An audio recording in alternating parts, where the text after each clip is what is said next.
Basta Cafe is now on Food Panda. Orderin mo na ang burnt miso latte and JP's cooked adobo. Ready kami dyan! Powered by I Am Rentals, book lights, cameras, podcast setups, and creative spaces all online. Visit imrentals.ph. Okay.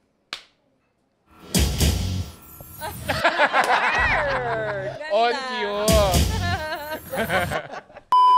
Tonet, kung magiging drag queen ka, anong drag name mo? JP. Bakit? Haba.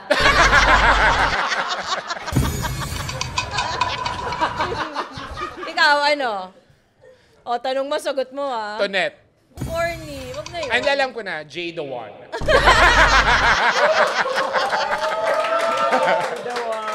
Jay the One.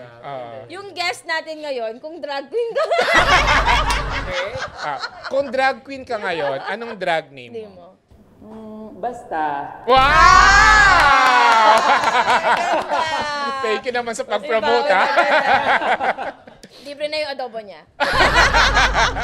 Ayan, so kasama natin tonight ang kauna-unahang Drag queen?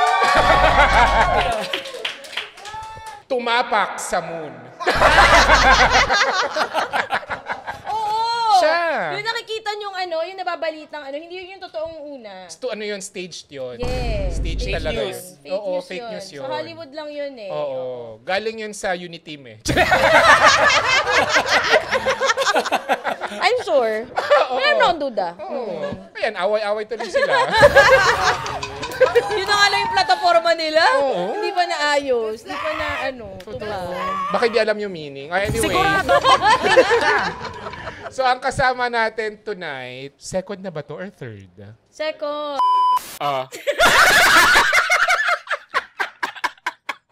Wake up pa yan Ay! Second. Pero first na live sa... First tsaka solo. First solo. Yay! Dahil, first solo niya, dahil siya ang kauna-unahang winner ng Drag Race Philippines. Sorry. Drag Race Philippines Layshan Royale. Yes! Brigadier. Direk. Hello mga direk. Meron ka bang pinagpilian na drag name? Bukod sa Brigading, bago ka naging... Nung nagsisimula ako, ang pangalan ko talaga, Gigi. Kasi yun yung tinatawag sa akin ng mga friends ko dahil Gigi era daw ako. Echosera, mahilig mag-joke, okay. OA, mag-compliment. Parang, ang pogi-pogi mo ngayon, direk. Gusto ko yung fest mo ngayon. Alam mo, Gigi era ka talaga. Gigi na nga lang pangalan mo. Ganon, ang sabi nila sa akin. Pero nung nag-pandemic, pinalitan ko na sa Brigading. Kasi Briggs yung nickname ko nung high school. Ay, nung childhood ko, Briggs. Dahil ang lolo ko, Brigido. Bading akong lumaki. So, pinagdugtong ko lang yung Brigading. Ang ganda. Ang ganda. From the House of Ding. From the House Ayan, so hello muna ulit sa ating mga VVIPs na walang trabaho tomorrow. Yes. Okay na. Nahinaan ako. Hello. Para mga hindi nagbayad ng 400. Lakas! Diba? Paano sila maniniwalang 75,000 tayo dito? Dapat yung tunog parang mas marami kayo sa INC. Ang layo nun! Dahil dito, ang difference natin, hindi naka-cancel. Yes. Ang second recording, na late man, Yes, hindi na-cancel. natutuloy. Dahil ang ating guest nga today ay first time na mag-live. Dati, 3 sila, di ba? Sa Zoom pa Sa yun. Zoom pa yun. Pandemic yun. Zoom yun. Pandemic. Oo, pandemic. Pareho kayong tama, huwag kayong mag-alala. Kayo mag-away. Pareho kayong tama. Okay. Pero ngayon, live na live. Tapos ilan tayo sa Zoom? Ay, grabe! 300,000! Hello po! Oo. 300,000 tayo dito sa Zoom. So, mala-mala 493,000. Yes, roughly. Oo, roughly. So, sa mga gustong mag-VVIP na gustong makinig, manood sa Zoom, at pumunta dito sa Basta Cafe, pwede kayong mag-register to be a VVIP sa walakwentangpodcast.com. That's walakwentangpodcast.com. And part of your subscription will go to our My Kwentang Classroom. Mga ka-eme, meron na tayong napiling may kwentang scholars! Ang Batong Lusong Elementary School sa sitio Batong Lusong, San Jose City, Nueva Ecija para sa ating susunod na benepisyaryo. Maraming salamat sa kabutihan ng ating VVIPs whose monthly subscriptions will make this possible for the second time, mga mi. Super thank you. O, diba? Paano mo susundan energy, no? Chos!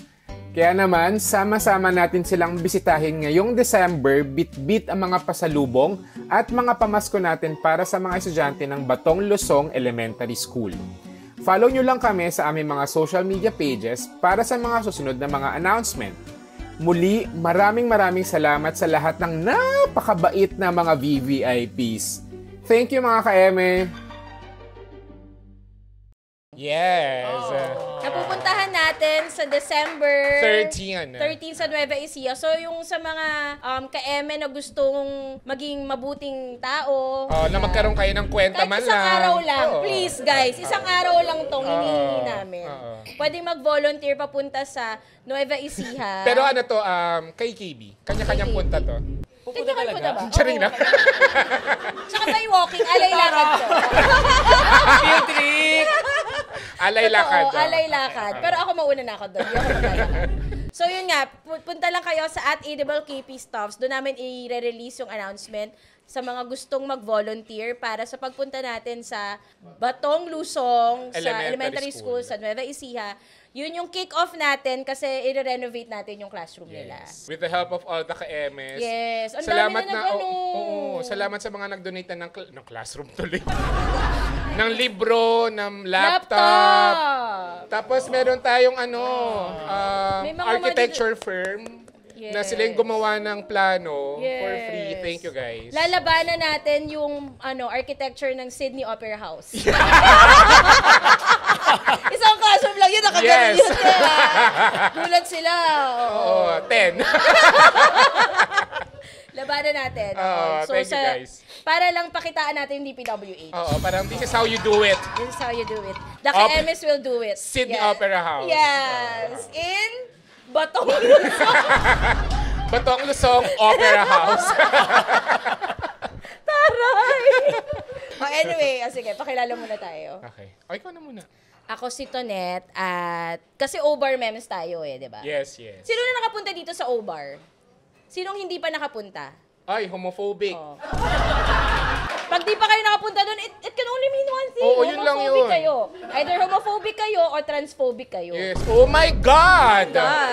Anyway, so O-Bar memes tayo. Mamaya, para sa mga hindi pa nakakalam ko ano yung O-Bar memes, huwag na natin explain sa kanila, parang dapat alam na nila yun. Oo. Magbigay pugay tayo sa O-Bar. Totoo. First time kong nakanood sa O-Bar, super parang nakaka-proud kahit hindi ko naman sila kaano-ano. Ilang taon ka ba nito? 15? Just last week. Homophobic din pala. Ayun. Basta mamaya, mag-chika pa natin sa O-Bar. Sige, ako si JP at... Naiyak naman agad. Yes. Sorry, na-hurt ka ba? Oo, kasi DDS din ako eh. Don't stop. Go on. I think matatanggal yung mga...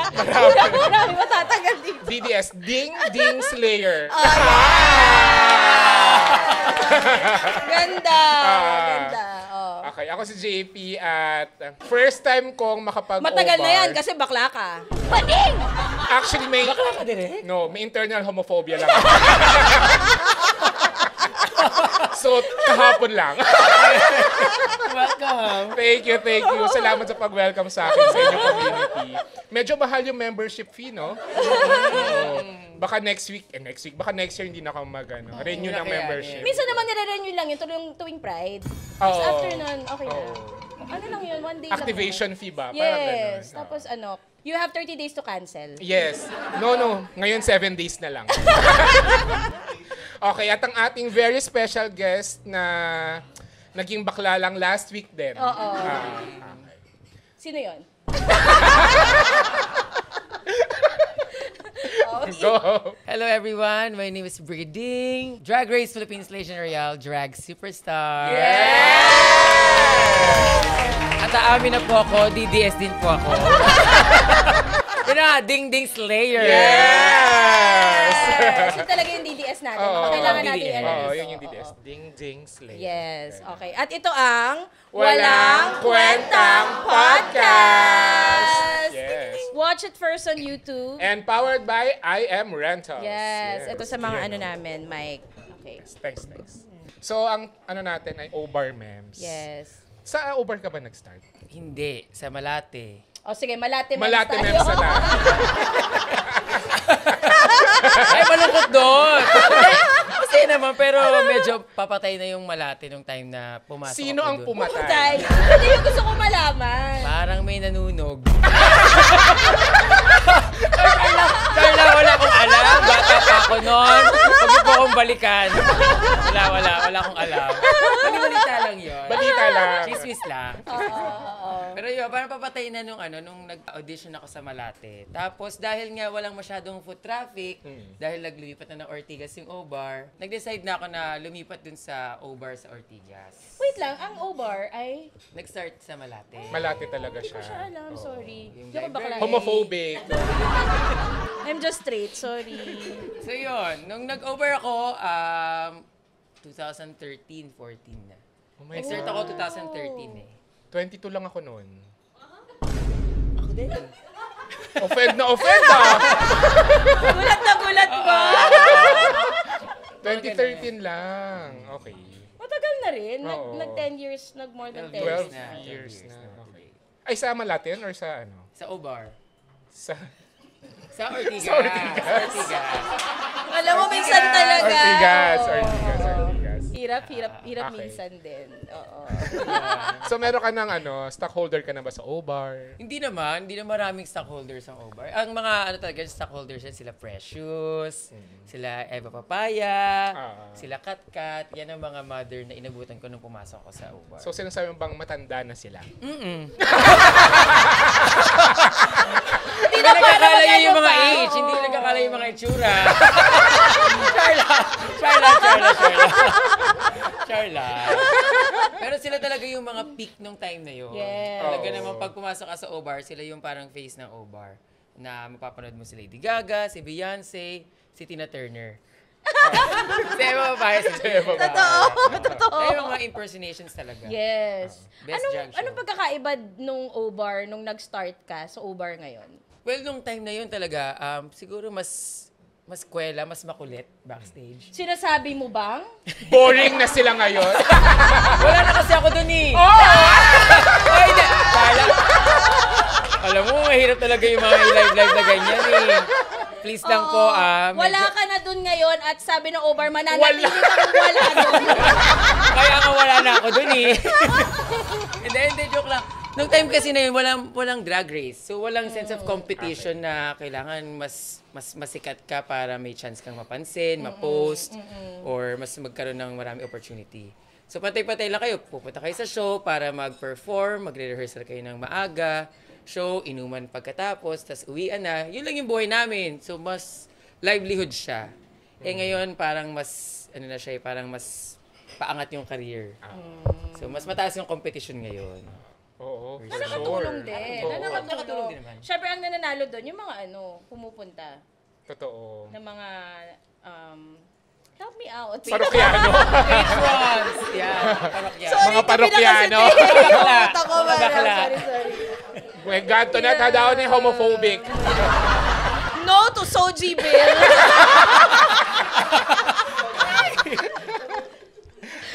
Sige. Kailan yung first time ever mong, I'm sure nakapunta ka muna doon as a paying audience or hindi? Nag-start Hindi ka rin doon? paying. Hindi Umano lang nagbayad? pumasok. Tumakas sa backstage. Hindi. Oh. Oo, tinakas ako sa backstage para makanood. Kasi nga, syempre pag bago ka lang sa community, mag-PM ka sa mga queens, parang papapansin ka na, hi, gusto ko pong makinood, ganyan ka, so wala pa akong pang-entrance, gusto ko maging performer dyan. Pero dahil naririnig na nila na nagpe-perform ka na sa ibang bar, sige, pumunta ka lang sa ganitong oras, magkita tayo. Ganon, tapos papasok ka na nila sa backstage, tapos sisilip ka lang sa gilid ng ng stage. Ganon ka nang makakanood. Si Mix pala yung parang sa gilid na gumaganon na Oo, parang sa pelikula ba? Parang ganun. Sumisili. Extra lang. Yes. O sige, Ano yung mga hindi mo makakalimutan na mga eksena mo sa O-Bar? Well, ang nasa isip ko ngayon is kapag yung mga bakla, naghaharutan pagkatapos ng show. Oh. Siyempre, Isang kwento na... Iba't iba yung mga lasing ninyo. There was a time kasi kwento ko lang si Mama Didi, very close kami. Siya yung drag mother ko sa O-Bar. Pag nalalasing kasi, medyo nakakatulog siya nang nakaupo. So, nakakatulog siya ngayon dahil lasing siya. So, yung mga bakla, pinaglalaroan tuloy siya, gina-joke siya. Tapos there was a time na napagtripan si Mama Didi ng mga bakla. Paggising niya, alas 6 na, so naiwan na lang kami mga bagets. Nawawala yung sapatos niya.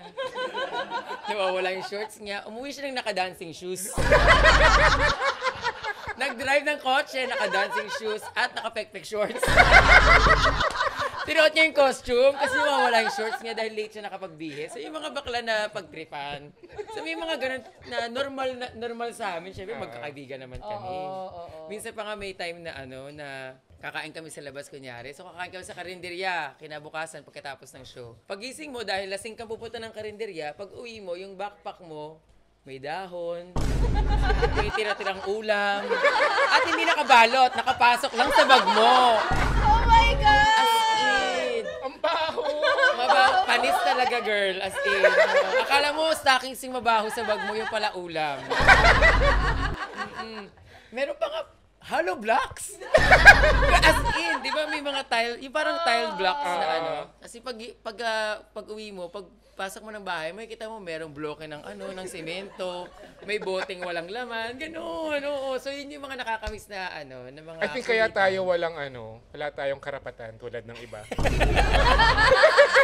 Tapos naman na yung mga panahon na yun. Sana naman. Ganon yung sisterhood backstage. Naalala ko nung pre-pandemic, nag-workshop kami kay Ricky Lee. Tapos 2018 or 2019 ba, parang ganun. Tapos, last day ng workshop namin, classmate ko noon si Miss Sherry Hill, Agot Isidro, ganyan. Tapos sabi ni Miss Sherry, mag-O-Bar kami. Kasama si Sir Ricky. So itinawag na niya. Tinawag niya na sa O-Bar, nagpa-reserve na siya ng table. Kasi marami kami, parang nasa 20 ganyan. Kasama si Sir Ricky. Tapos, nag-pregame na doon sa bahay ni Sir Ricky, inom-inom na. Medyo nalasing na si Miss Sherry. Tapos, nung pupunta na kami ng O-Bar, biglang sabi ni Miss Sherry, uwi muna ako, magbibihis lang ako, ganyan-ganyan. Hindi na siya sumunod. Pagdating namin sa O-Bar, so, andun kami kasama Sir Ricky. Kasi nakakatuwa doon sa Sir Ricky. Tapos, nag-prepare yung mga queens ng Sherry Hill performance. Dahil alam nila pupunta. Sure, pero ginagawa yun ng O-Bar namin. Oo, as in nag-prepare sila ng Sherry Hill performance. Tapos parang tinawagan na lang namin siya na, Miss Sherry, may performance sila for you, ganyan. Pero, that's nice. Good to know. Pero nag-skincare na ako. That's nice. Nag-wine na ako sa bed Pero ang cute nun, sayang din yung napanood. Maraming ganun na magpapareserve. Darating sige ito. So yung mga bakla, magre-rehearse ng 10 numbers, biglang may isisingit, alas 12 na. Uy, darating dito si ganito, singit mo yan. O ikaw gaganap, walang rehearsal. Ang galing. So sanay sa ganun yung mga yung mga bakla sa O-Bar. May ganun ka na bang nangyari? Siguro may memory ako na medyo presahan talaga. Naman, maganda naman yung intention. Kunyari gagawa ng show, kunyari may concept shows. Tapos ang concept is mga artist na patay na. For example, Halloween. So ang concept natin mga artist na patay na, syempre sila dahil matatagal na sila mag-perform. So unahan na sila, akin si ganito, akin si ganyan, akin si ganito, akin sa kanyan. Dahil bago lang ako, hindi ko pa alam kung sino sa akin.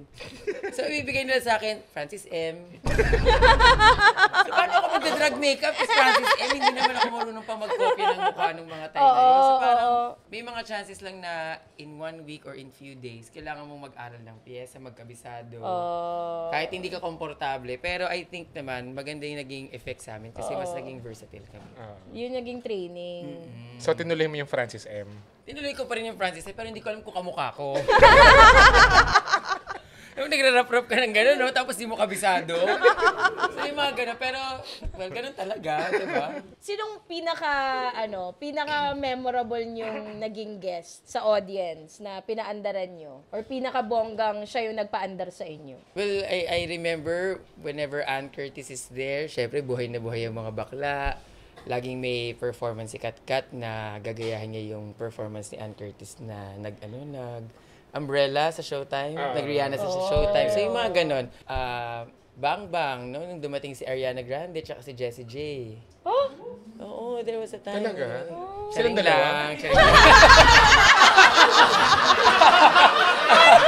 Charing lang. Pero yung mga ganon, may maraming ganon performance. Di namin ito i-upload. Hanggang intro lang to talaga. Tapos may blur yung mukha mo. Sure lang. Hindi ka na matandaan. Matagal ka na rin kasi hindi nag-over eh. Pero maraming ganun basta biglaan, laging may paano. Si Ate Reg, di ba? Yan, si Ate Reg. Lalo pag Pride or mga big event, darating si Ate Reg, same day. May lifting pa yan, may bongga, sasampa na lang si Ate Reg. Ang galing talaga. Ready na lahat. Ready lahat, oo. Walang rehearsal. Sumasampa si Ate Reg. Nagsasample, ganun. Oo, may mga videos Production. eh. Hindi lang sample mag-isa, production. May backup dancers. So alam na niya yung galawan sa gagalaw yung likod, gano'n. Ano yung pinakamalaking tip na nakuha mo sa O-Bar? Sa O-Bar, siguro umaabot ng 10,000. Isang tip lang yon. Hindi naman, pero mas malalaki pa yung may mas malaki pa doon. Pero yung tip na kinokollect namin after the number or the show, umabot ng 10,000. Ang laki naman kasi ng O-Bar eh. So kung 100 yun, may 500. Kaya yung mga bakla, inuumaga. Kasi sumusuyod talaga. Totoo. Sinusuyod talaga yung mga yung Minsan mga di kaya alis no? Tsaka ngayon, may Gcash, may QR code na sila. Naku, High napigay tech. ko na. Napigay ko na kanina. Ay, eto ma. Wala na akong barya. Ay, Gcash.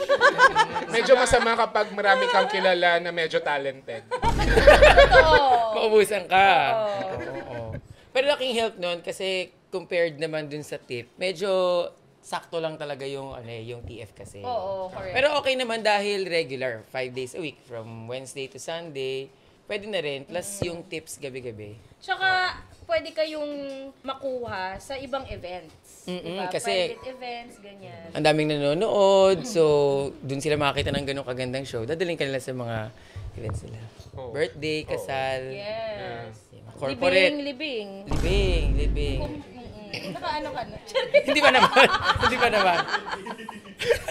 Nung isang gabi dito sa Hener, may party, may event, tapos may drag performance. Tapos, for some reason, walang speaker na maayos. So, portable speaker lang. Tapos may hawak-hawak. May nakahawak lang. Tapos sinusunod lang niya dun sa Queen. Tapos, yung Queen, kapag may nagpe-perform kasi, laging gusto nilang pumunta sa kalsada dito. Tapos, so yung Queen medyo napalayo. Nawala yung signal ng speaker. Tapos sabi niya, hindi ko na naririnig. Nung birthday ni Tonet dyan, di ba si Rasha Fox? Si Rasha Fox. Parang nakita ko yun online. Tapos, nag-brown out. Totoo ba? Nag-brown out habang nagpe-perform siya. Akala namin nung una, parang part lang Gimmick. yung natamaan. Akala namin natamaan lang niya kasi yung ilaw. Parang, sige, may hindi na sumindi yung ilaw. Ang buong gabi? Buong first floor, second floor, nawala. Oh my nawala gosh, yung naisumpa si Rasha Fox. Pero hindi siya nagpatinag, nilabas niya. Tapos, nag-perform siya sa labas, naging street party. Kahit konti lang naman yung mga tao, naging street party. Tapos, may pyro. Biglang may... Kasi bonggat ganon si, diba? Si Rasha. May pyro, ganyan. Parang nilapitan niya ako after, sabi niya, Derek, buti na lang pala, tinuloy natin yung kasi paano yung pyro ko? Sabi ko, gaga ka, buti pala. Namatay yung ilaw dahil kung dun ka sa loob, baka nasunog pa natin yung Talagang hindi mo sinabi sa amin. May pyro ka. Kung hindi nag-brown out, dun siya sa loob. Buti pala. Buti na lang brown Mahal out. tayo ng Diyos talaga. Brown out lang. Kaya bawal bakla dito eh. Ganito. So, Pag mga bakla, umiikot pa. Oo. Para mga punta dito Yung sa K first, saka Hener bawal dyan. K second pwede na.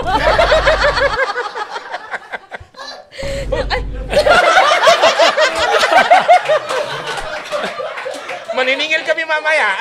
Tapos buti nila, dahil taga-prod kami, so nung nag-brown out, so wala talagang mga parang nag-short circuit. Akala namin magagamit lang ng mga ganun-ganun. So walang kuryente. So nagtawag kami ng generator. Pero yung generator namin, hindi pang brown out. As in yung pang set, yung naka-ganon yung malaki. Kasi maingay. Oo, kaya niyang ilawan kahit nag-brown out yung buong K-First. Dahil kay Rasha Fox. Di ba Rasha Fox? Pero yung unang nag-audition siya for drag din. Ang totoong spelling ng Rasha ay Rasha. R-A-S-S-I-A. Fox. Okay. So parang kami nagsabi, Mama, sure ka sa Rasha? R-A ba talaga? O yung Rasha na na bansa? Ay, oo, you. So kami ang nagbago. Kayo nag-confirm. Ilang taon na siyang Rasha, binago namin. Nabansa na Rasha yun. Mama Rasha. O ikaw, ano yung pinaka-memorable ng performance na inaral mo talaga? Kahit hindi sa mobile. Siguro yung paparazzi. Paparazzi, yung nagduguduguan siya. Ay, yes. Yung earlier years niya. Kasi dahil nga yung mga pop stars, usually taken na siya ng mga queens nila, Precious, nila Katkat. So minsan ka lang magkakaroon ng opportunity to do a pop star na talagang, sige, sa iyo ang number na yan. So nung na-bless sa akin yung number na, ginawa ko siya sa birthday show ko. And nung birthday show ko na yun, nandun nanonood yung mga Work the World Queens, mga Drag Race Queens. Kasi nagka-show sila sa Araneta kasabay ng birthday show ko. So pagdating nila sa O-Bar, naloka sila sa production kasi achieve, may mga padugo, may paglipad, ganyan. So, masaya kasi naloka sila talaga din sa birthday show ko. Winner. May naalala ko na nakikinig ako ng podcast ni Bob tsaka ni Monet. Parang may kwento si Monet na isa sa mga hindi niya makakalimutang drag performance ay sa Maynila. Sa O-Bar. Yun. Tapos yung parang ayun yun. Tapos meron din siyang kinakwento yung kay Manza, yung biglang lumalambitin. Oo. Yun daw yung... I think before Manza, ako pa yun. Ang taray nyo. Bongga talaga yung O-Bar talaga. Oo. Hindi pa kasi ako nakapunta sa mga drag shows sa New York and sa US. Hindi ganun di ba? Wala talagang Kapag may isang foreigner, tapos bet niya yung mga drag show, i-refer ko talaga yung kasama sa itinerary ang O-Bar. Tapos lagi talaga silang amazed. World class talaga siya. As in, ang lala talaga ng malala. queen. Malala yung kahit hindi kahit hindi naglalambitin yung mismong Totoo. performance lang. Kasi give Super na give. nakaka-proud. Production Super talaga. nakaka-proud talaga. Tsaka hindi lang mga queens may mga, yung boys to men, anong nila? Yung mga live singers. Oo, Ang tawag yung doon, mga mga lesbians. O to men ata. O2 men. Hindi boys. Parang something. Oo. Something like that. Yeah. Tatlong Ang ganda lesbian ng mga na boses. Yes. Ang lala. Yata. Yes. Yung nagboboses babae, sila nagboboses lalaki, parang go. Bago lang yun, parang after pandemic lang pumasok Oo yung nga, mga. nagulat Oo. ako So na very may ganun inclusive talaga. Totoo. Yes. Tsaka naalala ko, si Briggs kasi naka-work ko sa Drag You and Me. Tapos, may isa pa akong series na ginawa, yung Meet Me Outside, noong pandemic. Tapos, may naka-work doon ako na queen, si Easy, extra. Na parang nag-start pa lang siya noon, na nagda-drag, ganyan. Tapos, nagulat ako nung pagpunta ko ng O-Bar years after. Nagpa-perform na siya, tapos regular performer na siya sa O-Bar. Diba? Ang galing. The question is, bet mo lang ba dahil ducks? I don't give a shit about the topic. Hi guys, I'm Natalie Hart. My name is Julia. It's me, Kayleen. I'm Marie Fowler. Welcome to AFAM Wives Club. It's really nice to be able to make new friends with other couples, do some fun activities together. Nice to meet you. Guwapo ba? Guwapo. Maganda ka din. Hello? I'm looking forward to getting to know her more. Magandang umaga! Kumusta? Sasabunutan ko bulbul mo. Ang goal ko for the next 4 hours ay matatakan yung passport ko ng mga visa ng mga guys dito. All in one. Unlimited buffet ka dyan, sis. This is Disney, you know? Destiny! Yes, Oh my God! Di mo lang kita kilala. Take me out agad. Pwede bang later? Ah! na AFAM ang sagot sa kahirapan. That's the thing about stereotypes, di ba? Na pag AFAM, mayaman. Maybe they're after for their green card. Someone's always gonna end up cheating. Excuse me, not all foreigners are guapo. Ew! Ang papangit nila, no, itusera sila. Lust at first sight. People call me Winnie the Hoo-Hoo. You're perfect. Everything she says is not true. It sounds like you have a problem with me. I don't even know why you're here with us. Hindi ko siya bet, yeah. Walk out ako. I don't care. Gusto ko na talagang ganunin sa tagiliran eh. Get your bar exam again. Not being given. Ayoko na kami secondary. My gosh, so dramatic. Ilabas mo na eh. Drum roll, please. Baka umili ako doon. Electrifying. Ay! Baka makuryente ako. Correct. Nasa tamang titi na ako ngayon. Sana kayo rin.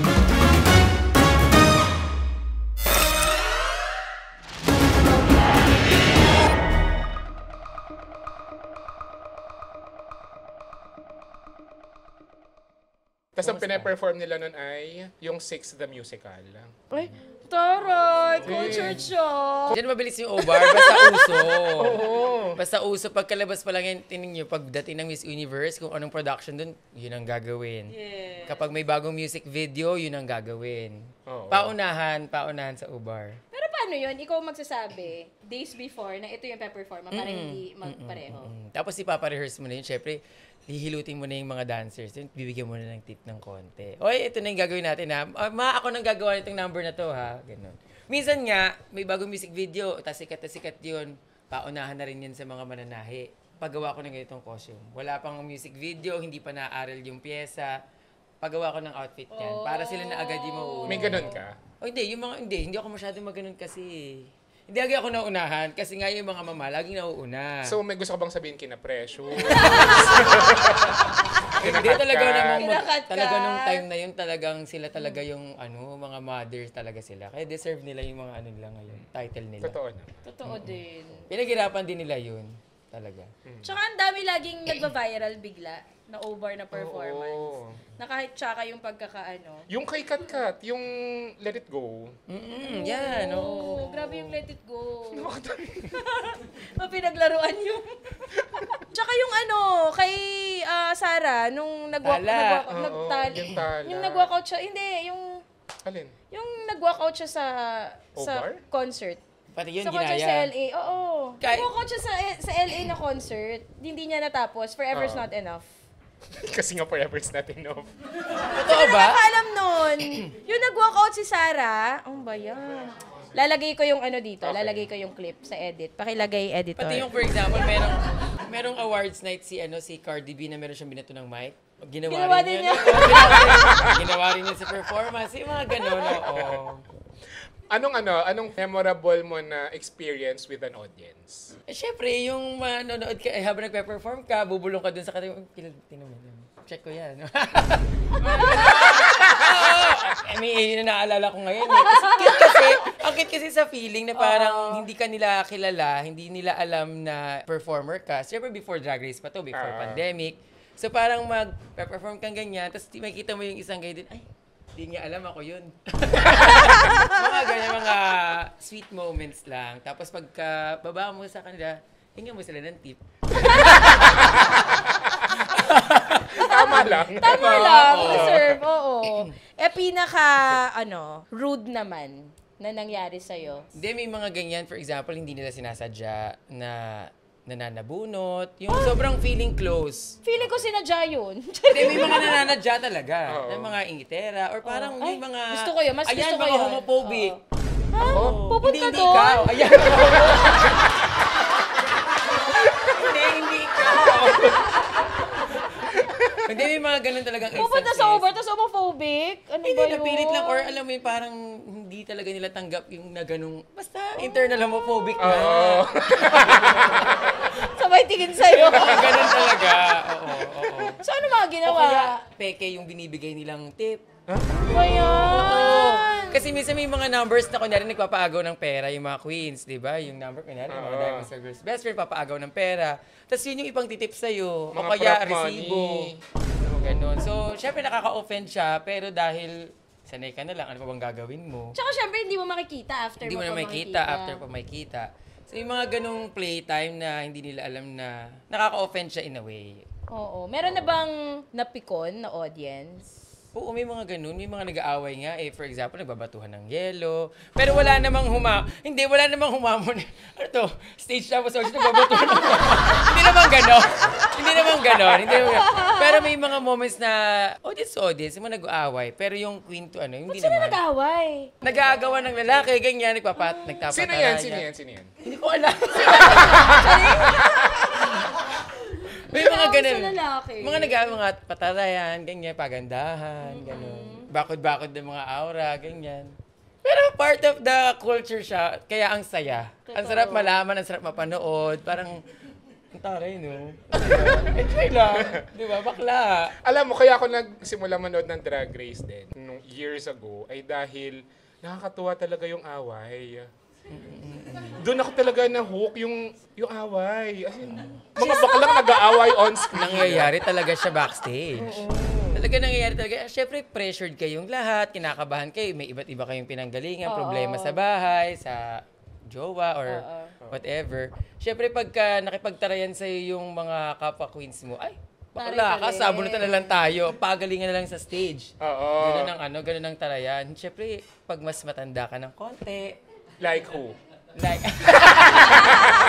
Pero pagka mas tenured ka, mas mother ka, syempre hindi ka papayag na babasusin ka ng mga bagets, di ba? Yung mga bagets, syempre, may konting taray, may konting, entitlement, dahil bata sila, or mas fresh sila, or mas magaling, mas bago yung mga ginagawa nila.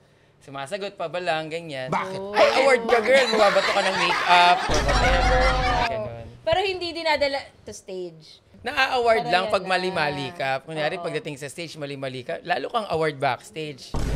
Makakarinig ka talaga. Sina Let, ganyan. May na-award sila. Sina Eva Papaya. Ayan, si Mama Eva, kasi siya yung parang leader namin dun eh. Siya yung nagko-choreo. So pag mali-mali ka dun sa show or kulang-kulang yung outfit mo, usapan lahat blonde, tapos ikaw naka-black, ay, award ka talaga. Mawawala yung wig mo. Kasi. Mga ganung simpleng baklaan backstage. Pero masaya. Masaya siyang part of the culture. Pero syempre, hindi na siya healthy ngayon. Hindi na siya healthy. Totoo. Pero nangyayari pa din siya. Sometimes. Hindi ko alam, sa over kasi yun. Pero backstage, talaga siya. Part siya ng culture. Oo, ng culture. Yun yung nagpapasaya, yun yung nagpapabuo rin ng relationship ninyo. Mas nakikilala ninyo isa't isa. Tsaka workplace eh. I mean, normal naman sa workplace yung may ganun. Stress, Pero kanya-kanya lang siguro ng iba-iba lang yung atake per industry na kunwari sa drag. Ganun yung klase ng away sa ganitong industry ba naman. Ang mahalaga, pag nakikita ng mga tao, performance level. Oo, trabaho. Yes, trabaho. Pag nasa stage na. Yung mga contact lens solution, pinapalitan ng alcohol. Hala! Oh my God! Well, may mga ganong may mga ganong chismis. Hindi naman napatunayan kung sino. Hindi, yung pagkakasabi mo parang nakita ko eh. Parang ikaw yung naglagay parang witness ako eh. Kaya may mga brushes na sinasawsaw sa lababo. May mga ganon. Ang ganda talaga, gawing pelikula. Kaya totoo nangyayari siya. Pero, syempre, hindi siya ini-encourage, di ba? At saka hindi naman nalalaman. Hindi naman nahuhuli. Kapag dumudugo na lang alam ko lang kasi nakita ko. Hindi siya hinayaan. Hindi, may mga ganon, ganyan. Kaya itatago yung heels. Pag sayaw mo, nawawala yung isang kapares sa sapatos mo. Mga ganon. Pero, those were the days. Yes. Memories. Saray, Mean Girls. Oo. Ano ba mas okay pumunta kapag first time silang pupunta?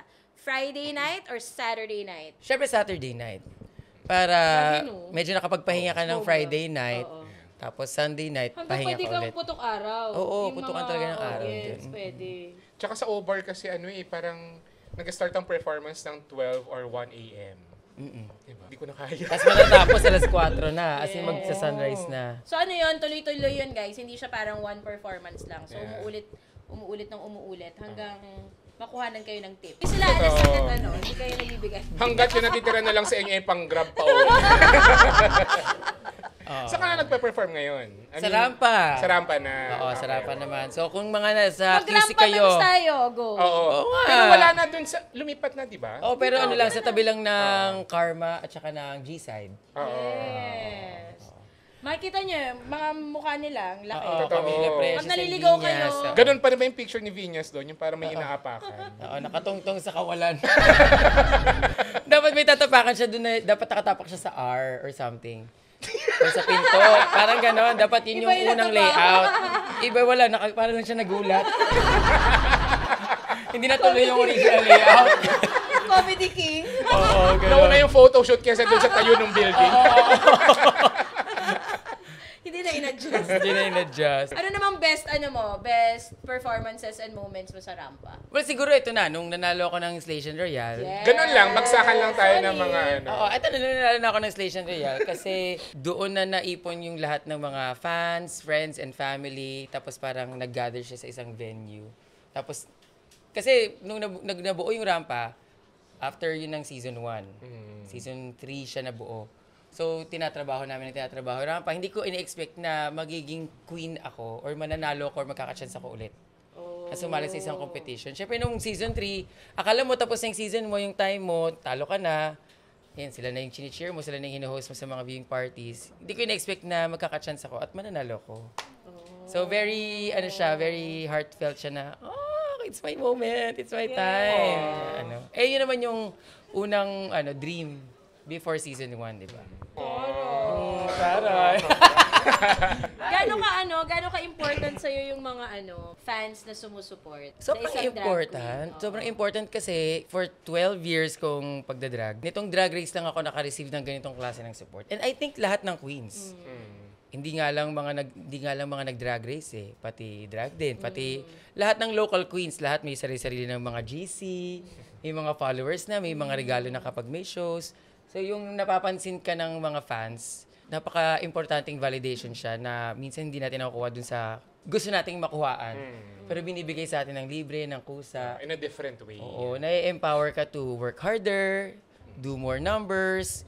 So parang mas nai-ignite yung fire sa'yo na galingan mo ng galingan.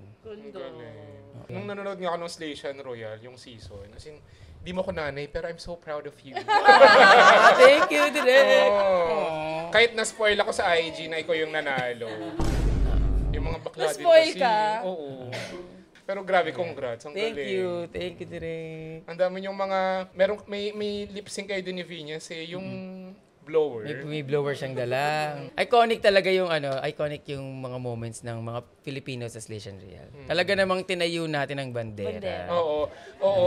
Pero talaga kasi namang yung gigil ng mga Pilipino pagdating sa competition, lalo pag kalaban mo ibang bansa, talagang may papatunayan ka talaga.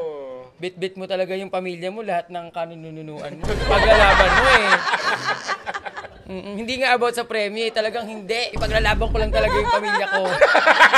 Yung bayan ko, di ba? Ganun. Parang lapu-lapu naman pala. Diba? Kahit saan basta kalaban ibang bansa. Descendant ni Quezon. Mic drop! Anong next na abangan natin kay Briggs? Sa 2036, pinaplano ko magbakasyon. Ano pa sa Kasi nakakapagod to. Masasabugin niya ang Malate. Hindi. Pero gusto... I'm sure nakakapagod talaga. Gusto kong gumawa ng mga shows, magsulat, ganyan, magbasa, ulit. Tsaka umaacting. Mag-aral. Umaacting ang Brigida. Direk, alam mo, bago ako pumasok dito, nanonood kami ng Buba. Tawa kami ng tawa. Sabi ko, nakakatawa to, pero pag ako nakagkaroon ng role, gusto ko talaga yung sobrang dramatic, yung may babarilin sa tabi ko. Bakit hindi ko yung babarilin? Di ba ang dramatic? Talagang parang sinat ka ng gano'n. Parang mga ganun. Tama naman, kasi pag ikaw yung binal, hindi ka makaka-react. Hindi ka makaka-emote. Tama naman. Tama naman. Pero pag yung katabi, Sabing dalawa. Sinong babarilin? Ako na yung babaril. Depende kung sino magdidirect. Sige, kung meron kang film na gagawin, sinong magdidirect? Tsaka tungkol saan? Oo. Wag na kaming dalawa nito. Direct Dan Villegas. Wow! Very ang state taray. energy. Pwede yun, uninvited. May binabaril. Tapos, Sige, so directed by Dan. Tapos, sino yung katabi mong babarilin? Si James Reid. Oh, carry lang. Gusto ko yung, alam na niyo yung sagot eh. Nag-pause lang siya. Si James Reid. Ang pogi niya kasi kanina, nakita ko yung content nila ni Catherine. Ay, balik shoot na sila. Ba't hindi si Catherine yung kasama sa Hindi, okay lang. Si James Reid. Pansa pa kay Catherine. Para wild talaga kasi si James Reid. Mama niya. So pag binaril siya, anong gagawin mo? Ay, depende kay Direk. Depende kay Direk kung anong gagawin. Depende sa gusto ni Direk. Wala akong saya. Congratulations lang. Wow. Wild lang, oo. Wala naman. Kala mo nangyayari na yun. Pinapawisan ako. Sino yung bumarel kay James Reid? Sino bang dapat bumaril kay James Reid? Oh, wala akong sinasabi. Wala akong sinasabi. Siyempre, may-blip natin. Nabaril ba? Yun yung tanong ko siya. Kasi ikaw yung Nabaril pero hindi Ikaw natin alam kung mamamatay. So, dun ngayon so ikaw yung maghihigante. Saan siya nabaril? Sang part ng body? Sa ulo. Sa ulo. Tapos hindi namatay, di ba? May pag sa ulo patay yun siya. Oy, pero sa India, Drag queen ka nga. sa Bollywood, di ba? May mga movies na nabaril na sa ulo, nakakakanta pa. Hindi pa na pag-uusapan ng genre, direct. Wala ba tayo? Bollywood pa? Oo, so pagkabaril dito kay James C, kakanta siya ng naniniwala. Oh, di ba? Pwede na, rom-com pala. Naniniwala na ako sa Forever kasi hindi siya nategi. Oo. Habang tumutuloy yung... Oo. Pa rin. So, fake gun. Fake gun lang. Fake gun. Or pwedeng lang yan, pag hindi ka nanood agad, may spoil ka. Minsan kasi Diba, ngayon, spoil ka, kasalanan mo na talaga. Kasalanan mo na nagtatrabaho ka, na wala kang oras, bumanjing. Kasalanan mo yon. Inuuna mo yung pamilya mo eh.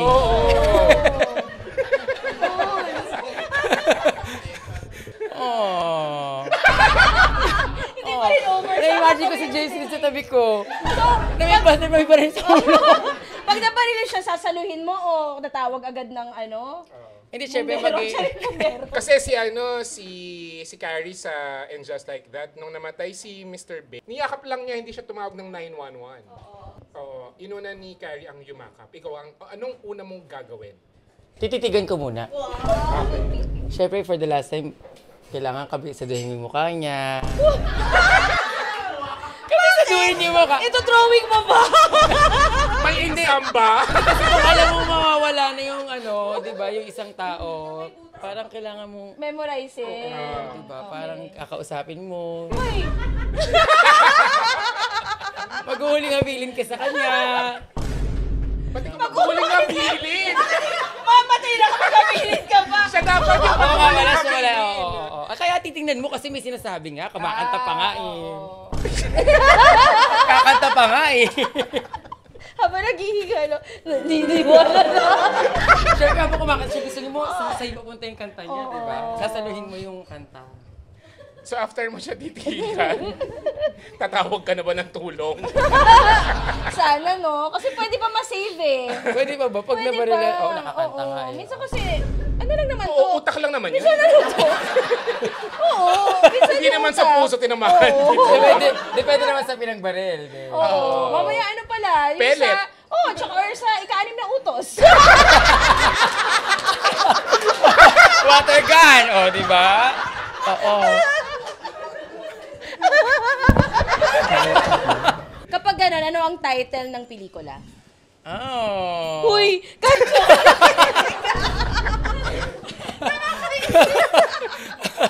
Ano ba?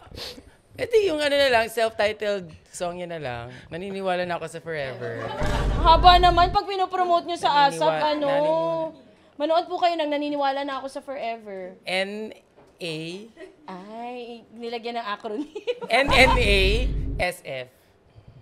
N-N-A-S-F. Nana. Ang pangit. Forever na lang. Naniniwala na ako. Tapos nakaganon yung... Sa forever. Ang hirap. Okay. Abangan natin kung lalabas ba tong part na to sa episode. Oo. O iingatan natin ang career ni Brigiding.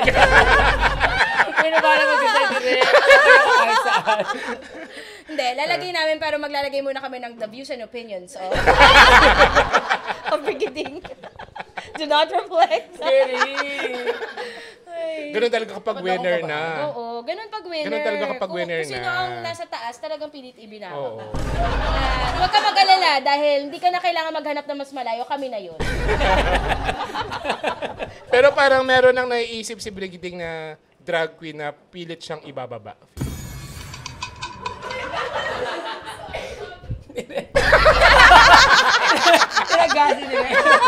Wala naman siguro.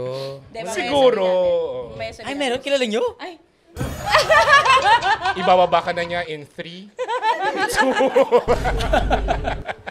2. Wala naman siguro. Wala. Ba't ka kinakabahan? Nakakainis! Parang may ka ba? Wala. May ka ba? Mamaya mag-check yan ng mga sa Reddit. Wala yan. Pero grabe, congrats. Thank you, Galing. Thank you. Sobrang What a journey. It has been. In And the something end, has changed. within me. Yes. Dahil naniniwala na ako Sa forever. Thank you, Brigiding. Thank you. Thank you, mga direk. Congrats. At Salamat. grabe sa mga fans. Yes. Thank you, everyone. Salamat po. Sinusundan ka everywhere. Yes. Sa mga nasa Zoom, thank you. Yes. Thank Pero you. yun, And thanks, congrats. guys. Thank you, everyone. Thank you. Thank you.